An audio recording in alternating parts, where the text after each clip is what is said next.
Somos guerreros. Yo. Relax, Ray. Young Bucks! Watching what just happened, because I promise you that... Too Sweet Elite here with your boy Andrew, AJ, and as we frequently have now, we have one of our guests, Xevo. How you doing, Xevo? Hey, pretty good. Gotta do the flex again. All right, there you go. Yeah. How you guys been? How you been, AJ?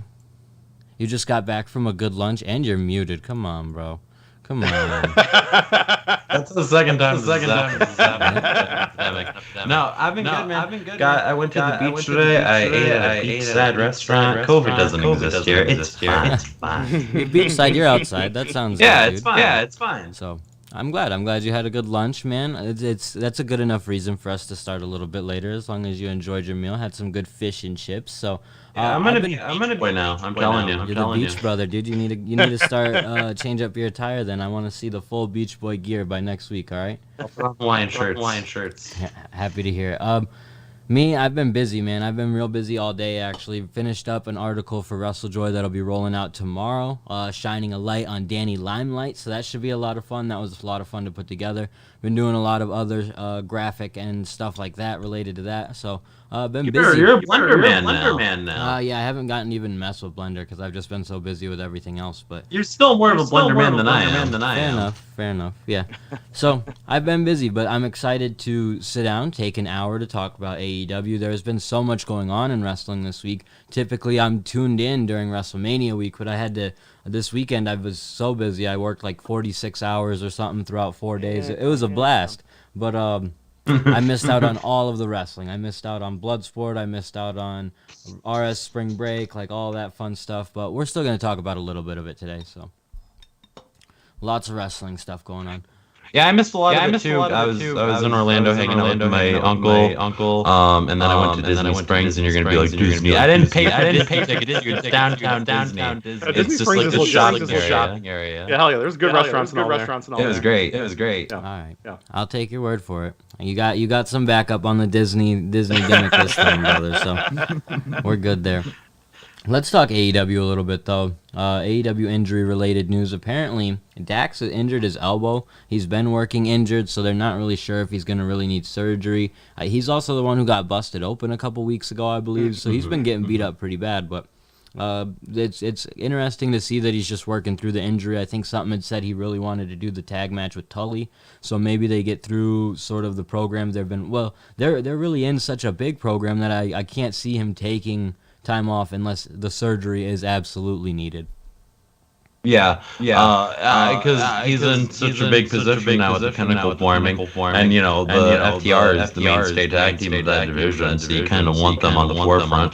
So I'm sure if he can work through it, he will. I hope he doesn't hurt himself any worse, though. That would be terrible. Well, I still think Jericho is just so savage with them saying which one is that, the name. No, I'm like, I think I know which one Dax is, but now Jericho's got me doubting myself. But yeah, no, I love those guys. I got the FTR shirt, got the yellow one, and just got a Pinnacle shirt in this week along with my Rio and my stickers. So I definitely like FTR a lot, and with Pinnacle being as sweet as they've been, it sucks to think they might be on the sidelines a little bit. Yeah, that's kind of where I was at with it. Like, I was like, oh, maybe he could afford to take some time off, but with Pinnacle being such a cool new thing, it's hard to really imagine that. So hopefully this is something he's able to just sort of work through, doesn't get too banged up, and he hasn't really been working too many matches. Maybe this makes some sense of why we're going to get a singles match instead. So, yeah, very interesting stuff. Matt and Cody both work, like Matt Jackson and Cody both work through injuries all the time, right? So I mean, I'm not saying he should, but that there's definitely some precedent. Yeah. So, and in terms of injury related to that, Chris Statlander officially will be returning back to singles action this week. She's going to be taking on Amber Nova in a singles match. This is cool. She's been out of action since June 10th of last year. It doesn't even feel like it feels like a long time, but that's damn near a year. I can't believe it's really been that long. I think her BTE segments have helped keep her in everybody's mind, Definitely BTE went a long way to keep Chris Statlander more relevant. You're right, because I didn't think it was that long. I was very surprised when I saw that in your notes being like, oh, really? January? Okay. And it's amazing, moreover, that she's gonna be like wrestling on a Dynamite, because that means they're pretty confident that she doesn't have ring rust too bad or anything like that. And she's coming off an injury, so it's gonna be interesting to see how she performs. I'm excited to see it though. I'm fully because after what she did in the Arcade Chaos match, whatever it was called, like that was pretty smooth and sweet and well done. So like, and that's just one move obviously, but still, like it shows good potential that she is back and she's ready. I still remember the spot where she got hurt, where she got Nyla Rose dropped on her knee, and like that was rough, man. I mean, that's one of those where you see that and you're like, I see what they were going for there, but wow, there's so many ways that could have gone wrong, and that's one of them, you know? Yeah, and it's so crazy too how the women's division is sort of transformed over those 10 months that she's been gone, and now it's kind of in a great place where she's coming back, and it's almost like perfect timing for that, essentially, for her to come back and work within that division. So I'm very excited for it personally, to see her really get an opportunity now working in that singles position. So I think it's really cool. And AJ, you said January. I know you meant June, but I want to correct you. I'm sorry. I was biting my tongue too. I never get to correct you, but I want to. You're right. So I was so glad you did. And I talked about it a little bit at the beginning of the show. I haven't actually gotten to tune into this stuff yet, but I really plan on it because I'm a huge Game Changer fan. But apparently Jon Moxley showed up at Bloodsport, or he was actually advertised for Bloodsport and lost his first match, so he had a streak running there, lost to Josh Barnett, so that makes sense. Yeah, that's like a solid lose. Like if you're going to lose brutal anybody. match, so. Yeah, it does. I saw a picture of it. I didn't get to see the match. I was kind of disappointed about that. I'm probably going to go back and watch it. But if you're going to have Jon Moxley lose to anybody, Tony Khan can't be like, oh, he lost to Josh Barnett. Fucking no way. Like, it was a tough spot running that up against TakeOver, too, so. Yeah. And talking about the stuff last weekend, I didn't see the house show mentioned in the notes, but, Darby gave away a skateboard, which was pretty legit. Like, oh, cool. The one he's used at, like, all the live shows he gave to a kid in the audience at the house show. Oh, that's awesome. Yeah, the house show looked like it was a lot of fun. It looked like people had a good time. It was exactly what people were sort of anticipating from that type of event, where it was just a much more laid back for the live crowd type of event. So it looked like it was interesting. So yeah, I'm glad you brought that up. I totally forgot to mention it in the notes, but it is important. So yeah. Yeah. I hope we'll see that on some of that on YouTube. Like not every match, but like the 2 or 3 best matches, I feel like got to go on YouTube eventually. Yeah, I'm sure they're going to upload at least highlights or footage in general. Yeah. But I actually am excited the more I think about it, the idea of AEW house shows, because it seems like they can do so, like, because like I was talking last time we talked about this, about relating it to TNA and how TNA, like you said, played to the fans that were there. And that's important. It's not just like a cut and paste house show that WWE feels like sometimes, where you can just predict the winners and then you go home and you're like, that was fun. But instead, you're actually playing to the crowd you're in, and you're having fun, and you're getting to do things you can't do on TV. And AEW is definitely going to do all those things. So I feel like those are something to look forward to going forward. Yeah, I think I saw something else beyond just the skateboard thing. I can't remember it exactly, but I think I saw something else like that on Twitter, where there were a couple of moments like that where it was just great interaction for the live crowd. So it seems like it was a lot of fun. From the video I saw people posted too, they were not like jammed in shoulder to shoulder there, unlike at WrestleMania, and that crowd made me really sad. Yeah. Anyway. And it's cool because Takeshita debuted at that show too. That was the first that people really even got wind that he was going to be performing in AEW, and they followed that up very quickly too. So we'll talk about that briefly in a couple of minutes. But last thing I want to talk about with Moxley and the weekend is he pulled up to a GCW show. He showed up to Ricky Same Page's spring break event and squared off with Nick Gage. This is huge for me and AJ. I don't know, Xevo, if you tune into much of Game Changers product, but this is huge for us. I'm very excited. Like, Nick Gage is the baddest dude in wrestling, in my opinion. Like, he's a legit criminal. What more can you say? You're right. He's gonna fuck you up. So Nick Gage versus Moxley for the GCW strap, brother. Yeah. I knew when I heard that was going to pop you guys. I was like, they're going to love that. We sure did. It's super exciting. So I'm excited. That show is one I'll be tuned into. Just even though I know that's what closes the show, I'm gonna watch it just for it. And probably still be just about as hype if I would watch live. So it's very exciting. Nice. So that's cool for them. We talked about it briefly before the show started, but Chris Jericho did the Broken Skull Sessions this weekend, and that was really, really interesting. He spoke highly of AEW. He only talked about 20 to 30 minutes on AEW-related content, which depending on... Yeah, it makes sense 100%.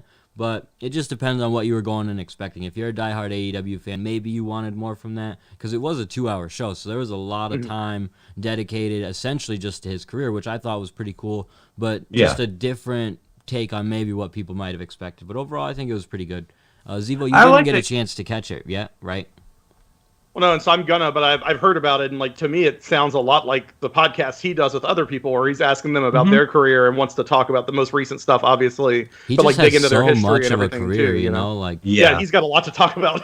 it very much felt like reading a Lion's Tale again. I was just like, oh, I remember reading that. It was very long. I was like, there's so much to get through in terms of his actual career. So I skimmed through it for mostly the AEW stuff because I am pretty familiar with Jericho's story outside of that. But it was cool to get sort of an insight on the stuff that has gone down with AEW and sort of the formation of AEW, a little bit more of at least Jericho's side of the story. I think the AEW story will always be very interesting because we'll never know which superstars Tony was talking to first. Because I think depending on whose perspective you get, it seems like Cody sometimes, seems like the Bucks, and Jericho's interview in this, you'll see, Xevo, it seems very much like Jericho was one of the first guys he was talking to. So I don't know we'll ever know. Yeah, and that's someday, right? Maybe 10, 15 years from now or something, we'll get that whole story, but... When AEW has failed and they do kayfabe commentary, I'm definitely not saying that, man. I was just saying to my friends when we were watching Dynamite recently, I was like, I might be 80 watching MJF still wrestle, right? Like, I mean, 40 years from now, he could still be wrestling, and that just blows my mind. That's crazy. Like, I didn't think about that. Yeah, that is very true. So, yeah, I think that it will be interesting if we ever get that story. It'd be something Tony, I think, would have to be the one to really break it down as to who he talked to first and what really were the things that sparked his ideas, because it's very cool to hear Jericho's take on it though as well and get everyone's side of it. So it's very interesting. It was a great interview. If you guys haven't gotten a chance to check it out, you very much should, because it was good stuff. Nice. Definitely. Something else people might not, have all the time in the world to check out every single week, but I encourage you to this week. And people have kind of been clamoring for, especially the final promo on this week's Being the Elite, to be aired on TV, because it is such a huge thing. I was going to put it as part of the podcast, but to do 30 seconds of it would be no justice. Yeah. Like, it's like a 3 or 4 minute promo of Kenny, really, like, amazing dialogue, I felt like. What did you guys think of this before I give amazing. Like, thoughts? First of all, the idea of the Young Bucks like having this heel turn and then actually changing their characters, kind of like Chris Jericho does, and actually having a metamorphosis, like looking different, acting different, feeling different. I love that. Like, that is so fucking baller to me. I would love to see. I hate it. Like, when it happened, I was like, no, not the tassels. The tassels were my favorite. But then I realized, like, that's why this is perfect. Yeah. It's for me. It's for me. We're Young Bucks fans. And even their Twitter personas, right? They're nasty on Twitter now and everything too. Like, it's really cool. Like, I wasn't sure at the end of that Dynamite. That was not. I was predicting more of like a Forbidden Door kind of ending. Like, it's Mania weekend. Who knows what they're gonna do? Anybody could be around it in town. And that's not the way they went with it, obviously. And like looking back when I watched it again with my friends, it's so obvious the heel turn was coming. Mm-hmm. My head wasn't there, But they set it up great. Like, I have no complaints with how they did it. It's just not where I was at. But like, now that it's happened and I knew it was coming and I watched for it this time, I'm like, oh, you can see the build, like that whole match. And then BTE just caps all that off. So. And it seems like that what you're thinking of still with the Forbidden Door thing is still coming. I think that's still something that could easily be in the pipeline with this story. I think me and AJ have almost done the same type of situation where we're like, it's got to happen now. And then 6 weeks later, Kenta shows up and we're like, oh, duh. So I think we could see this happen, because I think the story still does have a way to go in that direction where we do see some potential New Japan Bullet Club guys show up, especially the more that everyone is referencing Bullet Club a lot, really, especially now in AEW. So that's very interesting as well. And also, want to go on, Xevo? Okay, I was gonna say I'm a Golden Lovers nerd, so like Ibushi showing up would make me extremely happy. But I don't think that'll happen. No, like, I disagree. That would be baller as hell. Like, turn Kenny face with Ibushi showing up, and let's get it back. I'm not sure what's gonna happen, but I do think it's gonna be Ibushi because they took the strap off of him for a reason. Sure. And like maybe I don't know. I don't know that it's gonna be Ibushi, but if I'm gonna like guess, if my bet, I'm gonna bet it's Ibushi. And moreover, I think also with more people being vaccinated and like the literal door is opening, right. Like people can travel again. Like we have Takeshita even, like just as an example, not have, but he's here. And that's just more. And like you said to me the other day, like I think Ryo Mizunami is here to stay for a little bit. Oh, like clearly, there's more of a bridge now to Japan. Mm-hmm. Yeah, I agree that's definitely a good point, and I think that it could easily be Kota Ibushi as well in terms of and maybe that's not what turns Kenny face, because that would probably be something that has to come way down the line. But maybe if they wanted to bring him in early, that could be something that solidifies the heel turn and him sort of throwing away that past part of him where Ibushi comes in and they all three destroy him or something. Like it seems far fetched, but who knows? Yeah, well, they could throw Kenny off just enough, right? Where that's like the one crack in his armor, something. Yeah. There's so many great ways you could do that. I mean, because the one person Kenny doesn't want to face is like if you have like kayfabe, it would be Kota, right? Like why he would be definitely afraid that he would lose. So and also who better to like. If you want a New Japan guy to challenge for the title, who better than Omega and Ibushi? Yes, right. 100%. Maybe Okada, but yeah.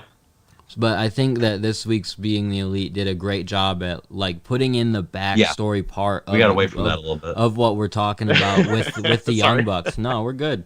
But with the Young Bucks, sort of maybe transitioning their character, losing the tassels, being bad guys that aren't cool like they were in Reseda, California, and now it's a whole different type of heel from them. I'm excited to see what comes of it, and I really appreciate the dialogue we got from it, where it felt like maybe the last episode of the season where we're wrapping things up and he's explaining everything, and when we come back on Wednesday, like they're just different, you know what I mean? It seems like that's the direction we're going, and the dialogue was great from Kenny, and the Bucks were good at accepting his delivery in a way that was much more believable than everything we saw on Wednesday. So, and what a perfect time! Like I know we'll get to it, but they're fighting Pac and Phoenix, yes, and so.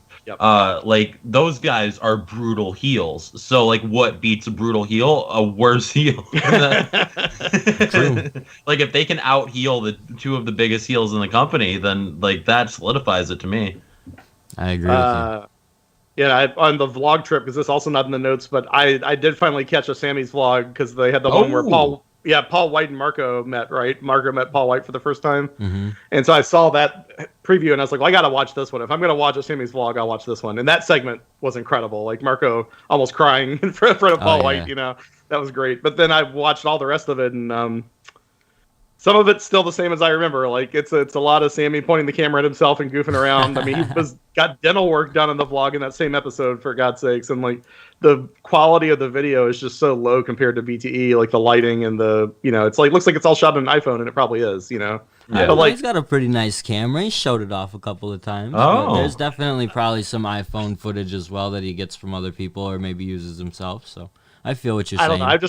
I'm a little sensitive to the way it looks, and it just I can't say I'm going to watch it every week, but if I hear there's a good segment, I'll probably watch it. Everybody's a critic. For sure. I mean, shoot, I don't watch it every week. That's why it's not in the notes. I just caught this week's earlier today, and it hasn't been as good. There are moments where I still enjoy it, but I think it kind of comes with all those vlog series that they do. You really like some of it, and you don't really love all of it, but I think it's still quality for what you want, so I like it. I think it's solid to put on in the background for sure, right? Like that, and that's how I used to watch BTE, but now I'm like actively watching every BTE. Like they're so good now. Yeah, I agree with that for sure. His vlog has some segments that I'm just like, I'm good on all of this, but it still has its moments where I'm still behind it, and I like that they are featuring different talent throughout different mediums, no matter if it is for me or not for me. Like there are still 60,000 people or whatever typically tuning into his vlog, and then that gets more eyes on someone like Danny Limelight, who was able to appear on this week. So I thought that was pretty cool. Like it's interesting when you see certain characters start appearing on these shows. Like it helps add to, they're not just an extra, even though that's some of the jokes that we get on Sammy's vlog about like Aaron Solo. He's just an extra on the show, like that's the joke, but now they're transitioning that as he becomes more than that on TV, so it's interesting. Let's talk a bit about Dark Elevation. Xevo, you got a little bit of data for us again this week, or no? I started to, and I didn't get to finish. I'll say it's 2.5 hours this week, which I think from my pattern now, it's every other week it's been crazy long, and then the weeks it's not crazy long, it feels like the right length where it's an hour and a half or so, and then it's like 2.5 hours the other weeks roughly, right? And it's just... It's again where I think they could have taken like 2 or 3 of these matches and put them in next week's show, because next week will probably be an hour and a half again. You know, if they were both about 2 hours, like cool. But when I just see 2.5 hours on my YouTube, I'm like, I can't watch this in one sitting. Like I just can't, and I don't, or I like tune out of a bunch of it. You know, and I want to be more active. But I like the episode overall. It's the same thing I have every time. Like I'm really enjoying it, and I'm just like, how much more of this? There's still another hour. Like what? Yeah. Yeah, AJ, did you get a chance to really catch anything outside of the Takeshita match, or did you that really all you got? I watched it last night because I took a nap. I woke up at like 7:30, and I turned it on, and I saw FTR. I saw basically that to the end, and I was kind of half in, half out. But then you told me about the Takeshita match, and I was like, okay. So I went to watch that, and I was like, holy fucking shit! What? That was amazing. That was incredible. That's like a hidden gem of a match, I feel like, within those 2 hours. And I did not catch the entire show. I caught the Rising Star profile for Sean Dean. That was great. I caught a couple other things. I watched the not very good Joey Janela promo that he cut on the show. Okay. Go ahead. I told this to AJ already. Yeah. That's actually the first thing I've seen of Joey on AEW that I was like, oh, is this his personality that people like? Because, like, I kind of get this. Like, for the first time ever, I was like, I don't hate this. It wasn't horrible, but it wasn't the best either. You know what I mean? It was what it was. So it felt more silly or irreverent, right? And then when they actually had their match, like, Paul White was talking up how goofy he is and how he doesn't take things seriously.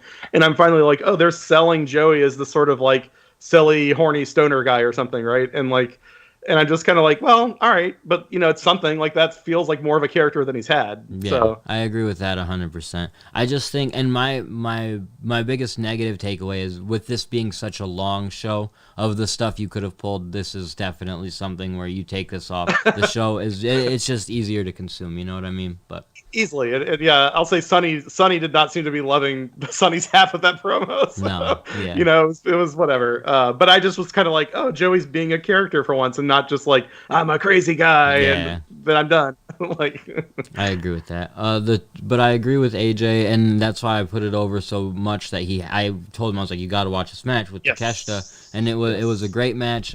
Him versus Danny Limelight, and it's been, like I told AJ, I haven't really gotten to sit down and tune in and watch any of the wrestling this weekend. So I just sat down and watched this match from front to back and was like, holy crap, like this was an amazing match. I was not expecting this whatsoever, especially with me just working on the write-up for Danny Limelight. I knew I was going to be working on it yesterday, so I was like, let me catch this match, see what he brings. And I was like, holy shit, like this is way more than I was expecting. I had been listening to interviews from him earlier in the morning, so like I was pretty invested in this. Now I'm a legitimate fan of both guys. I want to see more from both of them. I think like I would love to see something like this on Dynamite, where we just kind of are introduced to two people who we may not know much about, but they're given an opportunity to go out there and have like a 12-minute banger, even 8 minutes, I think is what they got on that show, and it can still be very impressive.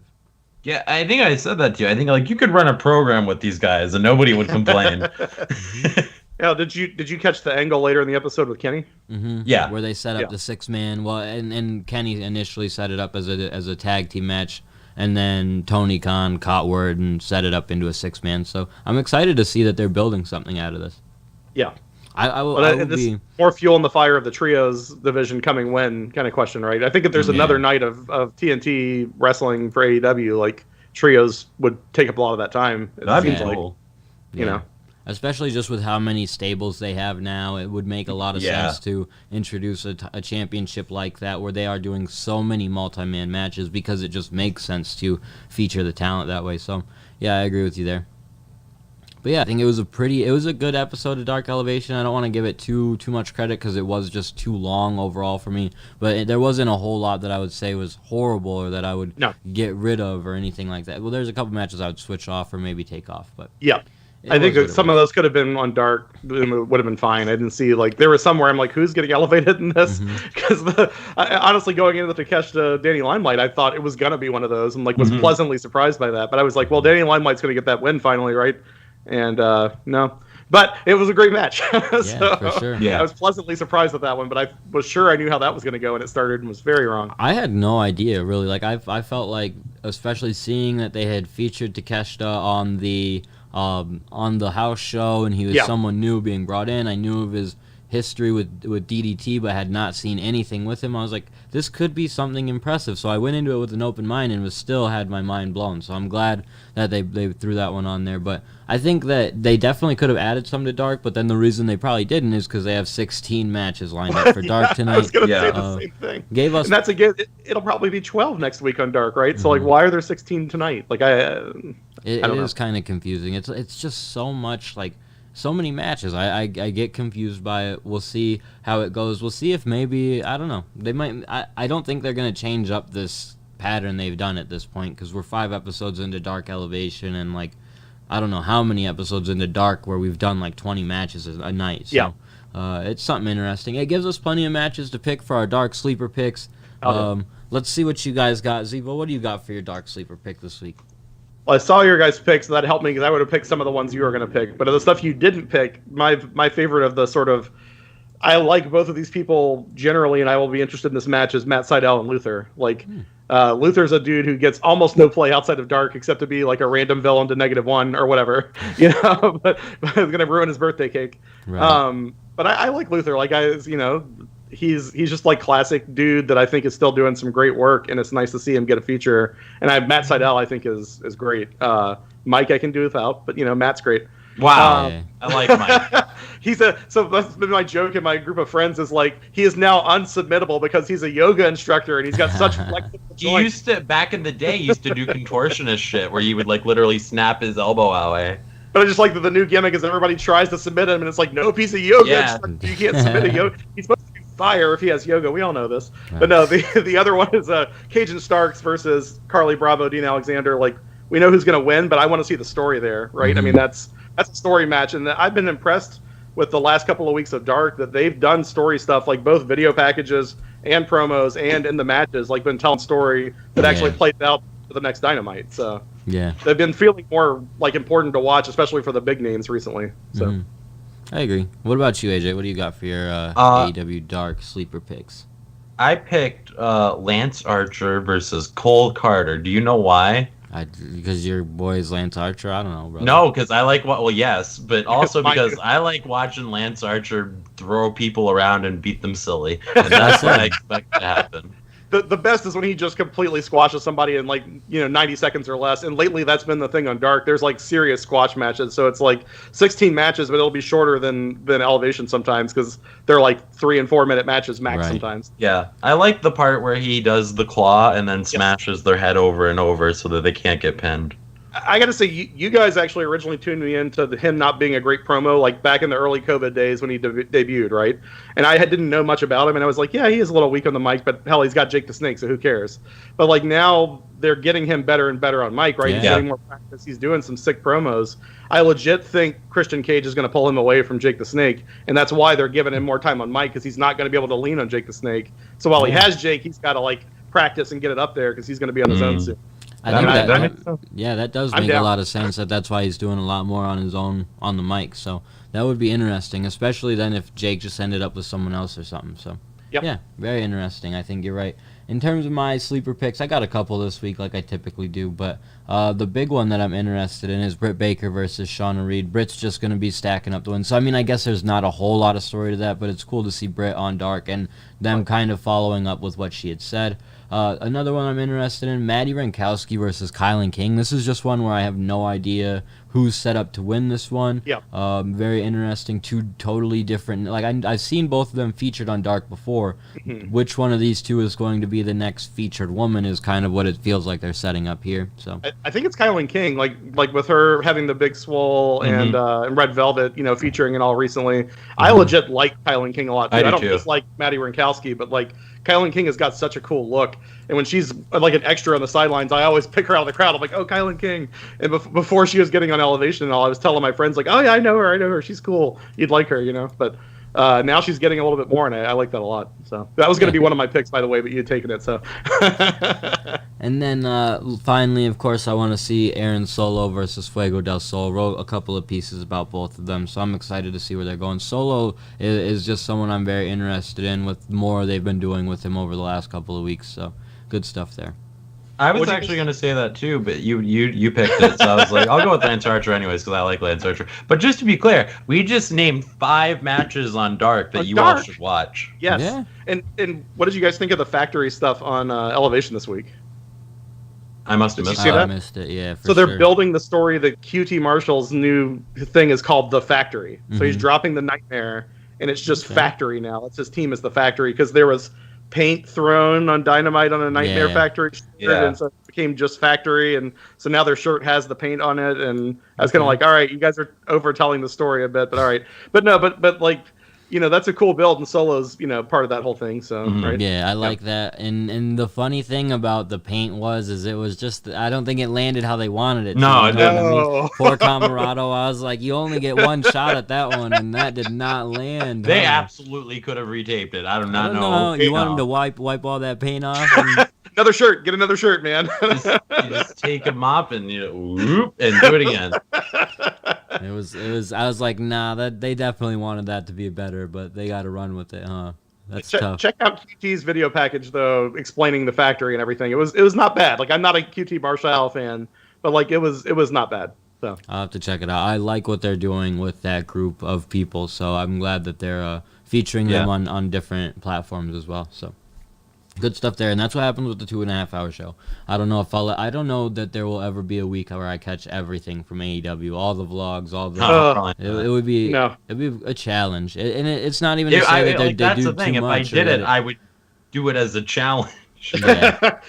Like you need to record yourself or something because that's a process, man. Again, I can get about halfway through one of these ones that's more than 2 hours before I just mentally start to check out and pause and see how much time is left. But. Exactly. I'm glad they do have a variety of different products for people to be featured on different stuff, but trying to keep up with all of it is a bit of a task. So shout out to those who do. Because I know there got to be some fans who do. If I was 14, 15, 16, still had all the time in the world, I would probably be all in. So and props to Tony Khan for paying all these people, right? I mean, that's he says all these exist because he wants to give these talent the chance, and if they're ever going to get better, they got to be featured and be wrestling and be recorded, right? Yeah. So I mean, I'm happy it's happening, but just as a consumer of it, I want to see just the best stuff, and it's hard for me to tell right now what to watch to get the best stuff because legit Dark has good matches right now, and Elevation has good and less great matches.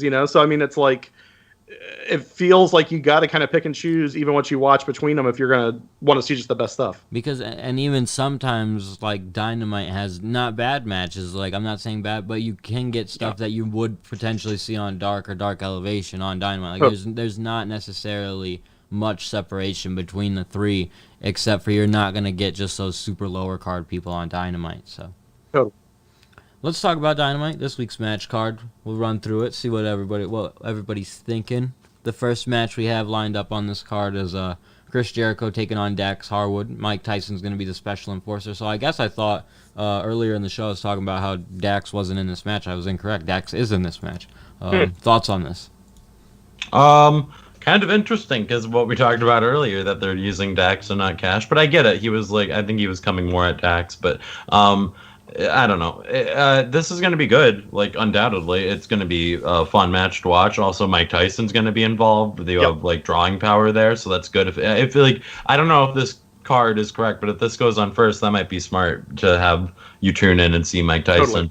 Totally. Or even just Twitter pops over, hey, Mike Tyson's on TV right now. Yeah. Right? Yeah. And so I think this is a smart move. Booking wise, I do think Chris Jericho is probably going to win unless we get a wacky Mike Tyson heel turn. Well, that really question was posed in the WrestleJoy Discord today. The odds Tyson betrays Jericho. So it's I think it's a matter of time.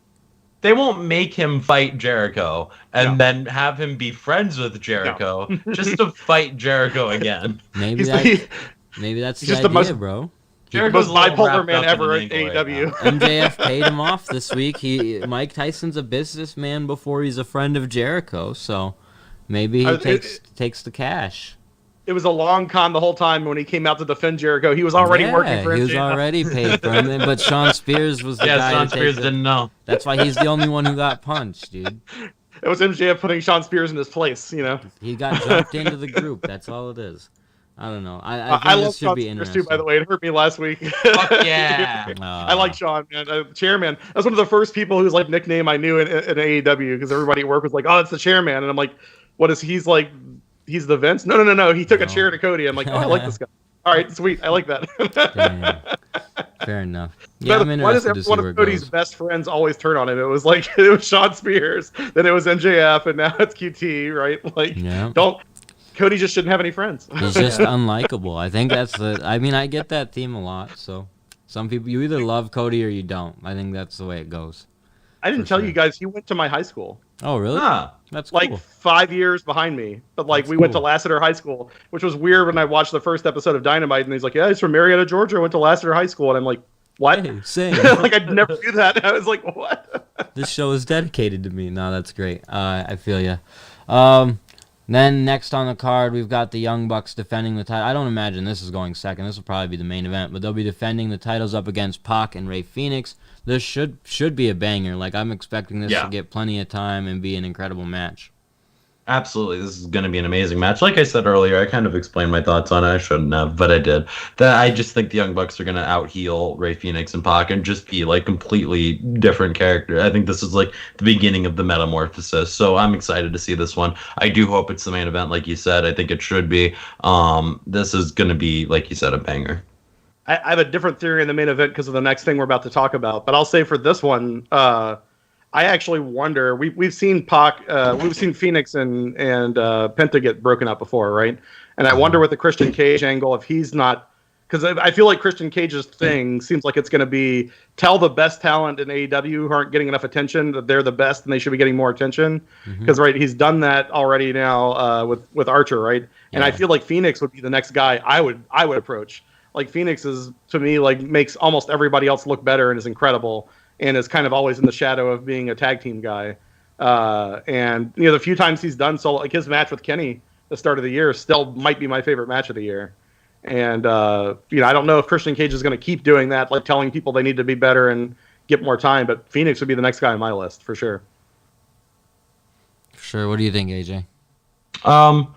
I'm confused because I thought Sting did that. Did Christian do it too? Sting came out with the Dark Order, right? And Christian is the one that talked to. Christian's the one that talked to Archer. Huh? Christian straight up told Archer you need to get away from Jake. Jake and be your own guy. You should. I didn't see that. This is news to me. I gotta look this up later. On Dynamite. I know. I don't know how I missed it. Am I wrong with it? I think it might have been the Sting segment where Sting had where Archer came out, was trying to set something up with Sting. You're right. It was him interrupting Sting. I don't know what the hell I'm remembering. Sorry. Yeah, you're good. Because I would have liked it to have been Christian. I'm not gonna lie. That's why I was going with you on it. I was like, I hope this is the story. But Christian did something on Dynamite too, where he was shit. Anyway, sorry. I feel gaslit. No, sorry. But Sting also came out with Dark Order, which is where you guys talked about it too. But I would be down with him leading the Dark Order. That would be great. But yeah, I agree. No, I think that what they've got going on is very interesting. This match should be an incredible, potentially main event. There's so much story that could come into play with this. I've seen some people speculate that Mox is going to cost the Bucks the championship. We've kind of speculated the idea that the Young Bucks are now in a totally different headspace where they should be able to just run through this match, right? They might be able to have a really, I'm not saying a quick victory over these guys, but it might not be as hard as it was a couple weeks ago because their head is in a different space. It might be a little bit easier for them. We might also see just a whole different matchup from them. In terms of, like, you're expecting a high-flying match from these two teams. Young Bucks are potentially going to be utilizing a different style. Could be something totally different. I fully expect, and I could be way off, but I fully expect Don Callis or Kenny to get involved with the Good Brothers and have cheat. Because like they're going full heel, and they have, 4 guys who can back them up? And what are the New Japan Young Bucks if nothing but skeety little henchmen who help matches and cheat for people? Like, that sounds like the Young Bucks as heels to me. So I don't know, but this is kind of a different heel Young Bucks, so you might be right. Sorry, Christian and Taz. I just remembered, by the way. Sorry. Christian and Taz was the thing, yeah. Sorry. Yeah, you're good. But no, I'm excited to see where they go with all that. And, well, speaking of Christian and Taz, let's talk about it. It's on the list. How's Taz going to react if Christian turns down his Team Taz invite? It seems like we'll probably get an update on Christian being invited to Team Taz. Maybe they try and have this be a long play, but hopefully he makes his decision in a week. It shouldn't be that hard. It's yes or no, right? Yeah, I don't know, but, like, because they might want to drag it out. I'm not sure. I don't know how they're going to play this. It's not that hard, AJ. I Yes or agree. no? I agree in theory, but I don't know if Tony Khan does. They dragged out Hobbs for like a month and a half, right? So He had to think about it. I feel like Christian should already know. I don't know. You're right. This could drag. I could see. I think this is where my head was at. Right, was that Christian? I think might try and take Cage. Mm-hmm. Like go in there and say, hey, because I mean, Cage is obviously now they're selling brother. that, or he might take Starks even, like, because Starks is the one who's actually getting pissed right now, whereas Cage just thinks he's in the right, and Taz is like seeming like he's on Cage's side a bit. So if I was Christian, I wouldn't want Cage because I would be like, no, that's my name. No, actually, he should literally be joining the group like, this is my brother. And that's I think I said my nephew or something. That's what I was telling my buddy. It's like, yeah.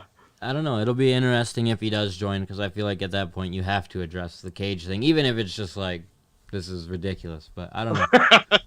They're like the double dragon, double Cage or something like something. But yeah, should be interesting. I'm definitely curious to see what happens with that, though, for sure. We talked about Chris Statlander making her in-ring return already, so let's talk quickly about Jade Cargill versus Red Velvet. They've been building this one up a little bit. I'm not surprised to see it just not thrown away on a Dynamite, but it does feel like just kind of placed on a random show with this one. It does. Right? Yeah, no, it feels like there's no pomp and circumstance, no pyro and ballyhoo, no nothing. I'm disappointed. And also, I think it's risky because, like, Jade Cargill and Red Velvet are, like, Jade Cargill specifically, she's had, 2 matches? She's still, like, a flight risk here. Okay, 3. But, like, that's still not a lot. And now she's going to presumably have not a squash match against Red Velvet, I would assume. And so that's kind of risky business. And on top of that, Anthony Ogogo is going to be making his debut, which we'll talk about. That's 2 big risks for this Dynamite. And I'm not saying that either of them are going to fail. I hope they won't. I hope, because I want them both to succeed by miles. But it just surprises me that they're doing it this way. I don't know. I'm sure it'll be fun, though. I'm sure it'll be a good match because Jade Cargill has done nothing but dominate. And if it is a squash match, by the way, I am fine with that. If it's like a 1-minute squash for Jade Cargill, it would be super hard. But I would also be like, Jade Cargill's the best. Oh, so you're saying? I thought you were saying Red Velvet's going to squash Jade. No, there we go. That would be great. No. I think this is a recorded one, right? So they pre-taped this and. Again, I told you last time, my opinion's been the taped ones are just so tight. They cut out all the fat. It's just all the best stuff. Like, there's no wasted moments. It's all the right camera shots, great editing. Mm-hmm. And, like, legit, I think if this is going to be in the show, that means they had a great, banger, probably pretty quick match. I didn't realize it was taped. You're right. And so that, because they're fitting a lot into this episode and looking at it, that was my biggest problem with the last Dynamite was there wasn't that much wrestling. It was a lot of promo work and everything. But, this is a ton of good matches. And because it's taped, I feel like I'm not worried about them having to rush one or they're running out of time and so somebody gets cut down. I think they'll probably end up having edited them a decent amount, but we're going to see the best stuff, Well, yeah, I think you're right, and I think this one and the Ogogo match will be shorter because we do have 2 title matches on the card. Jericho and Dax, even if it's not a long match, I feel like there's going to be a lot of story to that. Statlander's return might be relatively quick, but I feel like they'll give her time just to show that she's still good. And it's still going. So I think that these 2 could be on the shorter side, not super short, especially this one with Cargill versus Red Velvet. But it should be good, especially like you said, with it being taped. They're going to be able to get rid of anything that's too terribly bad. Yeah, I think this should be a solid outing for Jade, and she continues to impress me, and I'm someone who kind of had good feelings about her in the beginning, so I hope that we continue to see it for sure. In terms of Anthony Ogogo's debut, I'm definitely excited for that. I expect that one to be really short. Probably really short. I think he just kind of dominates, shows off some boxing, wrestling skills all in one, and we get a good debut from him. I wonder who he's going to face, because it's typically someone say the same thing. somewhat familiar with. So it'll be somebody from Dark, so whoever's like not on Dark tonight, probably one of the people on that. Or it'll be like Seidel's brother or something. They'll put someone on Dark. His tonight. name is Mike. It's Mike Seidel, but the problem is Gogo wouldn't try to submit him, so there's no angle for Mike Seidel to work. True. I just know that typically they like to throw someone on Dark, give them like a throwaway victory going into a match so they look a little bit stronger in a matchup like this. So I know Mike Seidel got a victory on Dark Elevation, so you never know. You never know. I'm very excited for this, just because I think Anthony Ogogo is a fucking star. Like, he sounds cool, he looks cool. Big in England. Yeah, well, maybe big in England. And I loved what he was doing, announcing, like, he did it frequently for a while on Dark, and then lately it's been popping up now and then. But he has a cool style. Like, I really think he could be a good promo. We'll see how he is in the ring. I also like that. He's had a lot of time to train though, because he goes back to like the beginning of AEW. I feel like almost, Yep, he does, because that was in the road to before we even had AEW show. Right. Yeah, so it's just like, in terms of that, and you never know, it still could be bad, but with some of the people that they've been able to train up in either the same amount of time or even maybe less, in terms of someone like Tay Conti, I think we could be relatively impressed, especially just with his athletic background and stuff. So I'm excited. He's someone I'm really excited to see. He has a great look. They've taken time with him. He was someone, like, when I first saw his videos, I was like, all right, I'm ready to see this guy, and that was probably a year ago. So this is good stuff. I'll say they did a great job with Jade. I think when you had somebody making a debut like this on a taped episode, and they've had months to work it out, right? That they're going to be practicing with the same person, doing the same moves, just over and over and over again until they get it right. And I think he's going to look good. I mean, if he doesn't, he's in trouble, right? But I think it's on a taped episode. Again, I think that's going to be to his benefit, and I think he's going to have it down. Now, what he'll look like when he's actually alive, I don't know. And it could also be against someone related to the Nightmare family, so maybe someone like Lee Moriarty or something. I'm thinking. Yeah. That'd be cool. Yeah. So I'm excited for that one though, for sure, and I'm excited in the other championship match. We got to talk about Darby Allin defending the TNT Championship in a Falls Count Anywhere match against Matt Hardy. Potentially, I mean, actually, not even potentially. I'm going to guarantee there's a ton of outside interference in this one. Yeah. The Dark Order potentially getting involved. The Matt Hardy family. I forget the exact name of them, but Sting. It is Matt Hardy Family Office. There you go. I almost had it. So. Yeah, this should be cool, and should be a significant-ish victory for Darby is what I'm anticipating here. Really not expecting Matt Hardy to take home the title, but he does adds potential intrigue. I say no because I just wouldn't love it, but it could happen. I might love it. I don't know. I kind of think Matt Hardy wins this. And I've been looking at the storytelling, right? And they've been building him up the way they built up Brody before Brody got the belt, right? He's getting as much attention and being in every single person that's in his stable. He's making big appearances every single time. He's a part of every single one of those matches, beginning and end. Even though he's not in the ring, to the point where I'm just they really want you to know who Matt Hardy is and understand and respect him, which to me feels like they're about to put a belt on him. Fair enough. That makes sense. I don't think I would hate a Matt Hardy run, a heel TNT champion again, just being a huge dick and, flashing money and doing his gimmick, but with the title on him. I think that could work very well. That said, I want Darby Allin to win because I fucking love Darby Allin. I love Darby too. And I just think what's Darby's story right now, right? Because him and Sting beat Taz, right, and all them beat Taz's guys, he's not really had anything other than, well, I guess I'll do what Cody did and just defend this every week. But I'm missing Darby having a story, and I think if Darby loses the belt, he's got a story. I agree. Yeah. You could be onto something here, and I still, I don't know. I'm still, and that's what I like about this match. It is a toss-up, just because there's enough build behind Matt where you're well, he could honestly win this, even though I feel like Darby should have like a strong run, and it has been a strong run, so who knows where they go with it entirely, but that's what adds intrigue to this match, especially the additional Falls Count Anywhere match type. It just adds a little bit to it, so I'm very, very much into this match, and yeah, I don't know. And Xevo, you add more to my intrigue, honestly, just in talking about match build and whatnot. Like, it does feel like it could be a situation where he's about to become the champion. It would help his situation of just, he felt almost broken again when he lost to Hangman and lost all his money. A championship essentially would reverse that, you would assume, so... Yeah. When it's April, he's keeping all his money, so he wins the championship. He also gets a whole ton of money, right? Yeah, because we know that's definitely how it works for real. Yeah, that's the shoot way it goes, brother. And I think it just adds more to the Hardy family believing in him now, right? Like, people, if he wins the title, there's just much more belief from the group. At this point, this is his second big match in maybe like a month maybe the pay-per-view was. So... yeah, if he loses again, how do they look at him and not being able to capitalize on these big moments? So we'll see. We will see. I mean, like, because long-term, Private Party are back faces, right? Like, eventually, Private Party are faces again, especially live. Like, I don't know how touring with Private Party you're going to get people to boo Private Party. I saw him in Boston. I saw him beat the Young Bucks in Boston, right? And everybody was like, oh, my God, that's amazing, and so excited for them. So I just can't see them getting booed, like, long-term. They're eventually going face. But, like, right now is not the time for them to be abandoning Matt Hardy. Like, they need to tour as heels first, you know? Yeah. So. Yeah. So I like it. I like what they've got built for this card. I was going to say, no, just about the card. Like, I'm looking at the card. I'm really looking at the whole thing. And I'm like, this is a smart card. This is a really smart card for the first time they're not going to be up against NXT.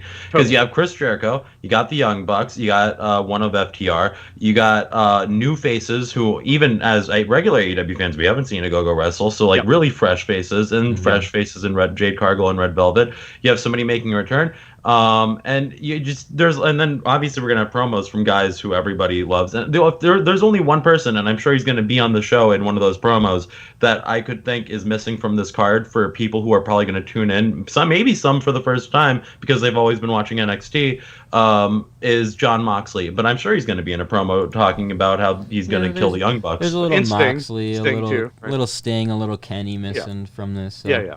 But those guys always show up in promos, you know? Of course, yeah. For sure. If Young Bucks are doing something, Kenny's going to be around, you know, I mean, et cetera. So, like, we're going to see, they're associated with people who are having matches, right? So, yeah, I agree with you there. I think that's very interesting as well.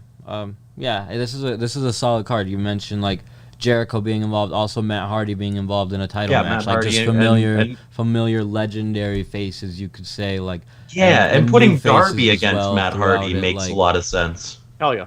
Yeah, so from a booking perspective, there's a lot to get excited about from Dynamite and also the other shows that they've put together with Dark and Dark Elevation, depending on what your forte is. So yeah, I think they've got a good week ahead of them. Great Dynamite. So did y'all watch Outside of the Ring? No, I did not. No, I have only watched the briefest bit of it. It is bizarre. I mean, I love Abaddon, but like, I wasn't sure what that show is going to be. It. I'm still not sure what that show is going to be because starting with Abaddon, I don't think gives you a good indication of what they're really going to do. But especially because she was in character, right? So that's the thing. That's where it throws you off, and that's what's super interesting about Abaddon because I did one of the Shining a Light pieces last week and did it on Abaddon. And it was hard to find like a lot of information about her because the information generally comes from like interviews and stuff. She has like one legitimate interview where she's just kind of talking about her career and stuff. Everything else, I don't think there was even much of a in gimmick interviews like this. So I was curious to tune into that. So. And I remember the Chicago Dynamite where she appeared and it was like, who the hell is this? Yeah. Like, what is the deal? But I was just like, okay, this chick is totally going for it. I love it. And she's been that exact thing. Like the one that Cheetah match that time was like the only time where it was like, yeah, I don't know. It was neat to see her. It was neat to see her debut because I was there in Denver when she debuted, and that was cool because the crowd was not the whole crowd obviously, but enough of it was behind her where you could hear like a vocal presence behind her, despite the fact she was fighting Cheetah. So yeah. Yep. That's interesting though. I'm glad you brought that up because that is something I want to check out just to see how it went in terms of that in character style interview. So. Yeah, I kind of wish they'd started with a more normal interview, but it seems like a cool concept for a show that I want to see what they do with for sure. I'm on the fence with it because I don't like if you're gonna do one in character, are they all gonna be in character? And I don't know how much I love the idea of in character full length interviews like that. You know what I mean? Yeah. It was like 5.5 minutes long. Okay. Yeah, right? so that could be good. That could be interesting. Could be fun. I'll have to tune in for sure and see what they keep coming with it. So, that we talked about a lot. We talked about AEW news. We talked about some game changer news, some dark sleeper picks, some dark elevation discussion. We talked Dynamite. But I'm known to miss a thing or two. Did we cover everything this week? Is there anything we should make sure we cover before we get out of here? For the past 3 minutes, because I knew you were going to ask this, I've been racking my brain. I can think of nothing. I'm glad. No, and I just will say we haven't had video game news, right? Which is like, you know, my career, my industry is like the thing I'm always thinking about. The Mania, they did talk about the new WWE 2K22 game. And I'm just sort of like, yeah, that doesn't seem like a game I would want. Just it didn't look like anything new, right? It was just like the same game again. The same game since 2K15, dude. That's what I'm saying. But like, I want the freaking Nitro. You know, give me the AEW game that goes back to N64. You know, so like, yeah. During Sammy's vlog today, when I was watching it, I halfway thought they were like teasing the game because they had Cody. He's like, I'm gonna have everybody come out and preview my new jacket that's coming out in a week, and I was like, who cares about your jacket? And in the background, -1 is playing a video game on the TV. Turns out it was just WWE, which I recognized after a minute of trying to stay. But I was like, is that the AEW game? Like that would be a cool way to tease it a little bit. And I was like, nah. No. Yeah, it was just the jacket. They don't have a playable build at this point. There's no way. There's a play. They're talking like early next year. There's like a very rough prototype right now. You know, like what we've seen and all that's all pre-rendered. Like there's not gameplay yet. So I feel that. So. Yeah, I'm excited for it as well. Hopefully we get more news as it comes. But a lot of times at this point, it's just announcement about announcements until the official announcement. So E3's coming in June, so maybe they'll premiere something at E3. They might, yeah. That's actually very possible. Yeah, so at least more like you said, pre-rendered footage, something. I think they'll have something gameplay, like a quick demo of it, maybe. But we'll see. I mean, if they're 6 months out, maybe not. You know, but we'll see. Yeah, for sure. But yeah, I think we covered everything. I think we got it all wrapped up this week. We will be back on Thursday to discuss Dynamite and everything we just broke down. There's no more ratings war to cover, so I don't know what we're going to do. I don't know how we're going to manage. Get nothing to talk about anymore. We're probably going to just cry the whole episode because we lost the war and everything. What are we going to do without those 3 minutes of content that we had every week to say, oh, here's the ratings? Moving on. I legit want to see the numbers this week, though, just to see. I could see them both being 1 million or close to 1 million, right? Like that seems possible. Yeah, it seems possible. It's the big hope, right? That's what I'm hoping as a fan. Yeah, but same. Also, like we don't know. Probably, maybe, but maybe not. Like, or maybe because it feels like okay, naturally everybody has time on Wednesdays. They can pop right in, but maybe those NXT fans are like, yeah, I'm just going to watch on Tuesday and then be done with my week, you know? There was 1.5 million viewers between the two shows, right? I mean, there were 1.5 million wrestling fans on Wednesday night who are watching wrestling, regardless of which promotion. It's going to be more... fans doesn't mean WWE fans. It's going to be more telling now, I feel like, almost, to see just the difference. Like, does NXT have a product that AEW fans want to watch, or does AEW have a product that NXT fans want to watch? Like that's really obviously the big question, because now the opportunity's there. It wasn't there before. It didn't exist before. This is almost a better example of the.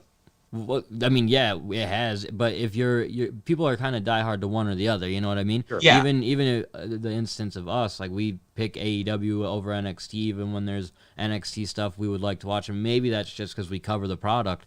But I think in general, like people have a preference. But does AEW offer something to those NXT fans? I think it does, but we'll see that immediately almost, because the numbers should grow exponentially. Like that's what you would anticipate. It's immediately there.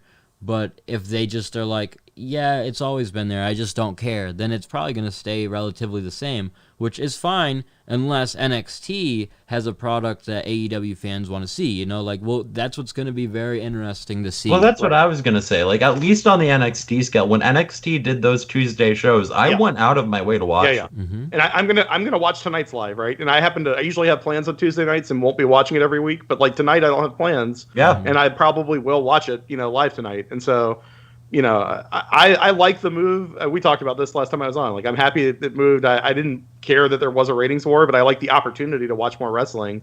You know, if I'm not going to tune in every week, like I think it's cool that it's split up now. You know, it'll just be so interesting again if next week we're looking at it, and like I said, that's why especially now, like maybe we'll have more to talk about in terms of ratings. It was a joke a minute ago, but as I think about it, like maybe we'll have more to talk about because maybe NXT pulls like 1.3 after switching and it being after big takeovers and stuff, but Dynamite still pulls the same 750, maybe 8. Like we'll see, and maybe NXT doesn't pull anything because people just don't want to watch on Tuesdays. Like there's just so much that goes into it that really could play out. I'm intrigued to see how it goes. So.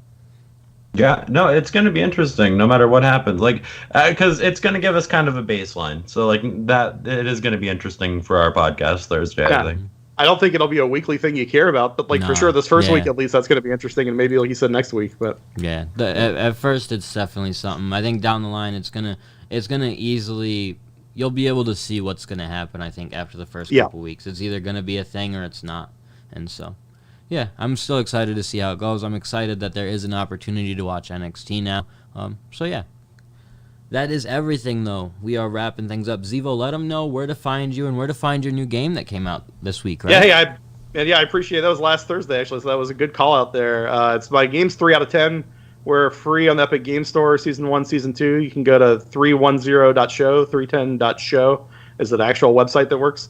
And we're also on Switch, Xbox One, Xbox Series X, Series S. So it's out there if you want to play it. And, it's a playable sitcom. So we've got like a kind of funny game that's almost like an animated show like Archer or something like that that's about a game development studio that makes terrible games. And then you also play the game and you can kind of explore around and go around the office in a bunch of different places, play mini games and all that. But we have like a hybrid animated show and a game that I think is the best thing I've ever worked on, and it's a lot of fun. So sorry, bro, I only got PS5. I've played hundreds of hours, like hundreds and hundreds and hundreds of hours this game, and I still laugh at it. So like it's I think if you like sillier, funnier games and all that, you want a game about making games, like it's pretty great. So nice, I dig it, man. How about you, AJ? What you got going on? Not much right now, but you can follow me on Twitter and Instagram at AJTheFitzy, and you'll see if I have anything going on. You can follow Xevo. You want to plug your social? Yeah, it's Xevo1979 on Twitter. Talk about random stuff. I don't know. It's a lot of wrestling, video games, and baseball. If you know anything about baseball, I don't want to get into it, but it's wacky. Sounds interesting. I'm vaguely interested. We might have to talk about it here in a minute. All right. You can find me on Twitter at 2SweetElite. I'm on Instagram at Andrew Kazir. You can find us on Facebook at facebook.com/AllElitePod, YouTube at youtube.com/AllElitePodcast. If you're watching us there, make sure you smash that subscribe button, brother. You can catch us on Twitter at AllElitePodcast and Instagram at AllEliteEverything. Until next time, that's it. See you later.